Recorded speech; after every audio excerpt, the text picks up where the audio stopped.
CNBC TV 18.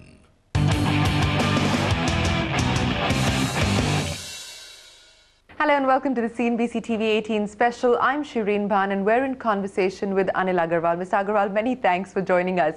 Let me start by asking you, sir, and I want to pick up on something that you said a few years ago. You said, I understand the Indian psychology. That's my biggest advantage in India. You must have patience. Everything else will come through. It's almost prophetic now, but is Anil Agarwal running out of patience at this point?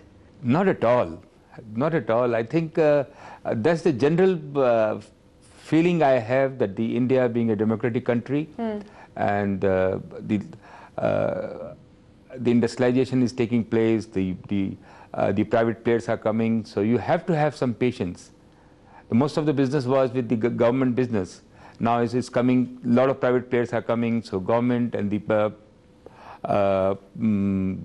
private, they are coming together and making it success. Okay, so you still have time. patience? Yes. Yes, sure. The oil secretary has gone on record on this channel saying that it's likely that they could come up with some sort of clarity on this matter, perhaps as late as January or February.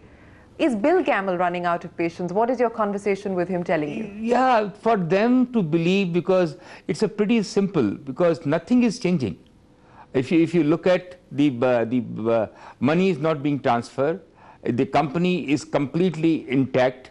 And I'm just giving you some sort of example. If you look at buying a flat in Bombay City, you go out and the buyer sell to the buyer buy the flat and seller sell the flat, and the transaction take place, and then they go for a formal approval to the committee and to the society, which is the really managing committee, right? And they approve it. 99% of the case, they approve. They look at whether it's a vegetarian society or how you will live and will you adhere by the rule.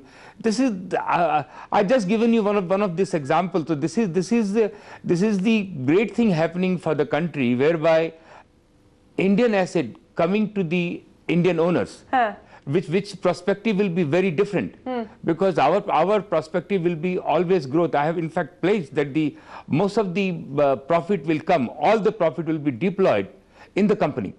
We have a perspective that we will put huge growth, like all over the world. Indian professionals are very well accepted. So go to third country, find the oil, do the joint venture, and increase the reserve of oil for India. Are you disappointed? Because again, I come back to the statement that you just made, that this is an Indian asset that if this deal goes through will go into Indian hands, into Indian ownership. Are you disappointed with the way that this deal is currently being dealt with by the government of India? I think government of India is very responsible, because the whole world today is watching India, and this is, in overall respect, is a very small thing, and this is been assured by the government. They have never ever defaulted on their contractual agreement, and all the investors want to come to India, want to deploy it in the. So I believe no reason that this thing should not happen. But as the delay is taking place, faster it happen, it is better for our country. So thing can go on, because what we are looking, the management is very anxious to take this at a different level. Right. We are looking a lot of joint ventures. So everybody is very anxiously. This. CNBC TV 18.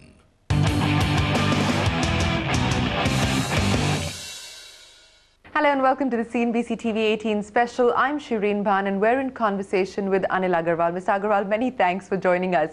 Let me start by asking you, sir, and I want to pick up on something that you said a few years ago. You said, I understand the Indian psychology. That's my biggest advantage in India. You must have patience. Everything else will come through. It's almost prophetic now, but is Anil... And doing a lot of joint venture to take the company forward. What is the deadline in that sense? Because when I spoke with Bill Gamble when he was last in India, he said that the timeout clause was April. That's I understand, that's what's been worked into the contract. Will that then be the end really? If the government doesn't give you approval till April, then what? I have never seen in India that all my whatever deal I have done, whatever the I have taken company from the government and whatever I have done. They come around eventually. No, because we are proven people. We have no other intention except take the company forward. I have always said our intention and government intentions are not separate. We all have to be at one side of the table and take it forward. So have you not had a conversation with Murli Deora? Have you not had a conversation with the oil secretary? Aren't you speaking to them about what the problem really is as far as this deal is concerned? Why are they postponing or delaying this? Whenever I have met, I must tell you, I get very positive feeling. And I never thought, this is the great thing happening. How long you want our country to, deprive with the oil and importing 75% oil? You have to we have to bring in more players. If you look at every sector, whether it's a telecom, whether it's a take airport, whether it take a steel, anything you talk about, the number of players are coming. And the number of players comes, they add value to the country. So this is same thing happening where the... But if this deal and if the approval were not to come through till April, which is, I believe, the timeout clause as far as the two, Kane and you are concerned, is it the end of the road then for this transaction? Are you willing to give it up? I really don't know, because I believe in a very good faith, because we are doing everything right. It is in the interest of the country. It is the interest of the country to take it forward. And we have given all our credential. I fully agree, agreement has to be agreement. And if the agreement has, as you said, I have not gone in detail, but April or May or whatever is the time, it has to have a timeline. Whatever will happen, will happen. But I don't believe this thing should not happen, because not a single day, single time I get an indication this is not going to happen. They have all eligible to find out what we are going to do with the asset, how we are going to run the company, eligibilities are there or not, and we are there to answer fully with them, and I'm also working with them cooperatively with whatever they feel, how to strengthen the management. You're sitting in London. What is the sense that you're getting? Are foreign investors getting worried on account of the delays that with the Kane Vedanta transaction? Is this making foreign investors wary about investing in India? Because, while the oil secretary has said that an exit option must be given to foreign investors, the government is now looking at the new NELP round, and here you've got almost 4 months of a delay, perhaps even longer, with no clarity on whether this transaction will close or not. Is this sending out the wrong sort of message to foreign investors? I fully agree with you. This is wherever I go to New York, London, this is the FDI question coming, people really looking forward to invest in India. They can't believe that we have the shareholder approval of Kane Energy. We are getting shareholder approval of Vedanta next week. The entire financing is in place to complete the transaction. Is not getting through. They're definitely looking how the exit will be time to come in India, because if you look at China, it's such a beautifully move on. In India, they believe that this is just the beginning, and in the beginning something like this happened. So definitely they are worried. At the same time, they believe that India is a democratic country. What the rule and regulations they will follow by and move forward.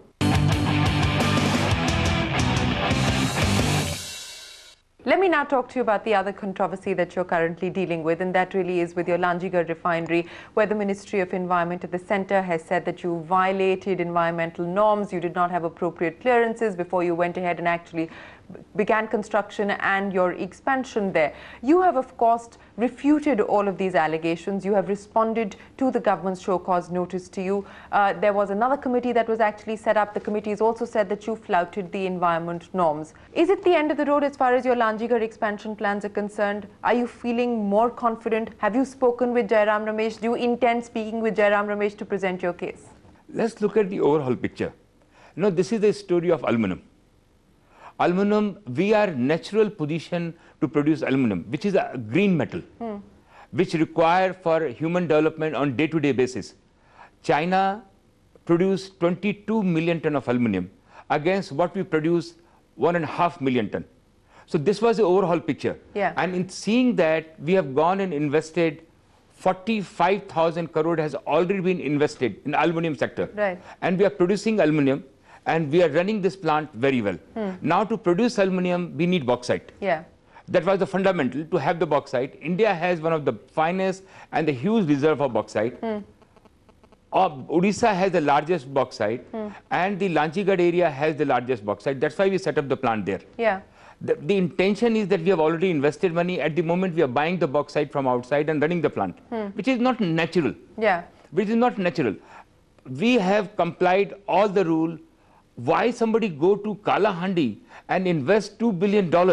You know, the most backward area of India. You know, we have gone there, invested on the presumption that because here is the bauxite, here is a development will take place. The Lanjigarh, the Kalahandi is a different face today.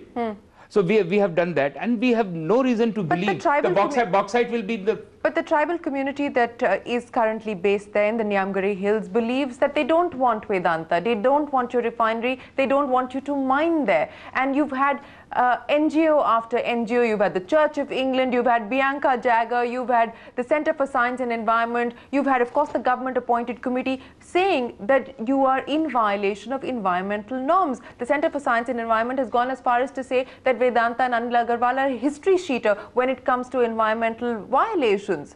You must know that I have used this word, not a blade of grass has been moved. What you're talking about violating the norms. Not a blade of glass has been moved on that, and that mine is not even in our name. We are supposed to get the clearance with the joint venture or the Orissa government supposed to do, and before that this thing came up. Sometime I believe there are the vested interest. You believe this is because of vested interests? I'm just saying because in how long India will stop? We have to produce aluminium, which is required for our day-to-day development, because thousands of industries is to be developed on the basis of aluminium. At the cost of destroying the environment, at the cost of displacing the tribal community that is based there, because that's the allegation. The one thing I can tell you, as Anil Agarwal, I will never flout. I am more sensitive about our people, our Adivasi people, than anybody else. I am more sensitive. But the Orissa is only bauxite. We all are working together. We are looking forward to get a bauxite to run our plant. Is this politics as play? Let me ask you directly. Do you feel that this is politics as play, that you've gotten caught between the politics of the BJP, the BJD and the Congress party? Rahul Gandhi visited the Niyamgiri region, visited Lanjigarh and said that I'm your Sipahi in Delhi, I'm the tribal community Sipahi in Delhi. Do you believe that you've gotten caught between politics of the Congress, the BJP and the BJD? I can tell you Rahul Gandhi was very clear that he is not against development. He was definitely, and we all are with him as far as tribal is concerned. We will make sure that whatever the government policy is and whatever the government wants about the tribal, as far as we are concerned, we are not going to touch anything unless it is been completely settled down. But Orissa has a huge bauxite. What you are talking about, not maybe 0.25% of what they have. So as far as the bauxite is concerned, 25 years... You can shift the location, you're saying, that if indeed you were not to get clearance as far as mining in this region is concerned, you look at other regions. Because there's only bauxite. There is only, because huge employment will be created. We need aluminum. And the 25 years, not as... 25 years, can you believe, after Nalco, there is no mining which has opened? Are you going to talk to the Congress? Have you reached out to the Congress party? This seems to be a perception that there is a political witch hunt when it comes to, or there is some sort of trouble when it comes to the Congress and its relationship with Anil Agarwal. Is that a true perception? I don't have to believe, because if you look at everything has been done. What you are seeing, what has not happened. What you are not seeing, what has happened. We have invested almost $20 billion in India, created a huge employment, paying the huge income tax. You know, there is no reason to believe that government is not with us. Otherwise, they will never do it. But when the question comes of tribal, we are with them. When comes the cane energy, I'm giving them enough. If there is anything which we can do to take the country into second level.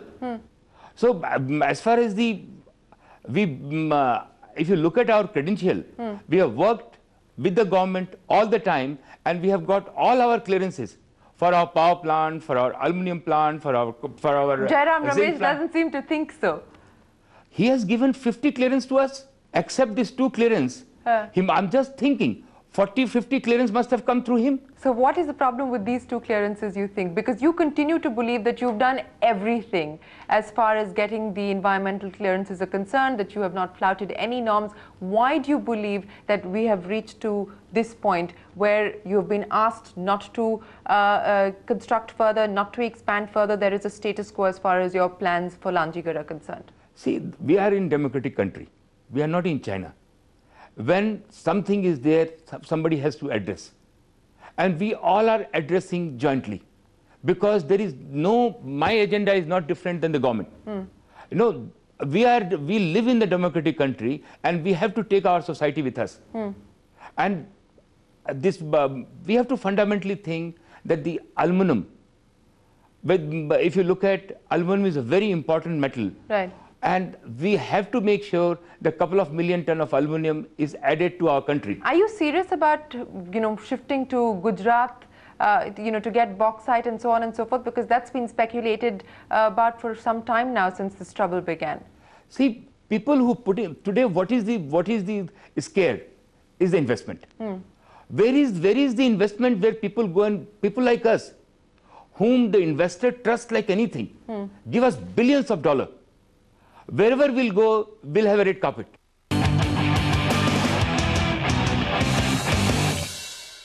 If it continues to take time, as far as both the cane transaction as well as your Lanjigarh plans are concerned, will Anil Agarwal look outside of India? Will you be forced then to look outside of India? See, we are like a river.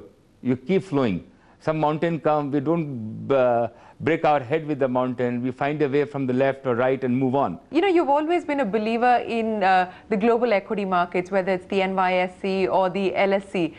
You have, of course, got plans as far as Sterlite Energy is concerned. You have filed with SEBI your DRHP. Where do things currently stand as far as Sterlite Energy's IPO plans are concerned? Yeah, we will go to the market maybe early next year. At the same time, you must be aware, one of the first in private sector, 600 power plant has already started. Another one is starting. So we are very proud about the energy sector. Metal what we produce require a lot of energy, right. And we are leveraging that and making a commercial power for meeting the demand in India. So you are going to be tapping the Indian markets by early next year? Early next year. You haven't, of course, got SEBI approval so far, so you're awaiting SEBI approval as well. Any timeline that you've been given by when you expect the clearance to come? We are not in need of an immediate cash, so we are comfortable, but early next year we'll go. What about Kondh mines? Because there's been a lot of talk fact that you are looking at an IPO as far as Kondh mines is concerned. Yeah, this is very close to my heart. This is the largest copper body in the world, and it has the highest grade of copper in the world. Copper is a very scarce commodity. The government is working with us day and night, want us to come to the market. We are working with them, and we are looking forward to list that company again early next year. Early next year. Early next year. And it will be listed here. It will be listed. It will be listed in London. It will be London listed in or London. New York. Yes. Okay. In London or New York. And what is the sort of size of listing that you're looking at? It'll be a good size. It'll be a good size. It'll be straight. I think fall into the FTSE 100. FTSE 100. FTSE 100, I think. Speaking of working with India, where do things currently stand as far as the residual stake sale issues concerned in Hindustan Zinc and Balco? Arbitration was on. Where do things stand? Yeah, arbitration proceeding is over. We are expecting a judgment anytime, and whatever be the arbitration, I think we have gone to the government. They all are they are waiting for that. I think the transaction will complete, I believe, maybe first quarter of next year. So you will be able to get the residual stake by first quarter of next year. That's of course for Balco.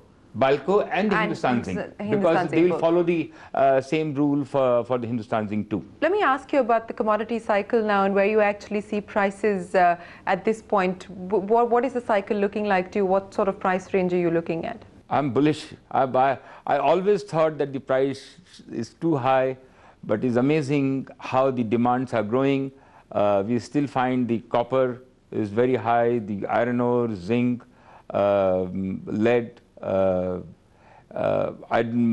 look at the copper around 9,000, 8,500, aluminum 2,500, zinc 2,200, 2,300. These are the range I'm looking. So Anil Agarwal, you're not feeling targeted. You continue to believe in the India story. You continue to believe that the Indian government will come around and see your point of view. I'm a good Bahu of India. So I have to believe that they will treat me well. Have you given dowry or not? What sort of dowry have you given? I've given myself complete 100%. All right, we hope that the government does indeed come around and that you continue to be a good Bahu of India. But many thanks for joining us on CNBC TV 18. It's been a pleasure having you on the show. Thank you very much. Thank With you. that, it's time for us to wrap up the CNBC TV 18 special. We'll see you next week. Till then, for all of us here, goodbye and thanks for watching. CNBC TV 18.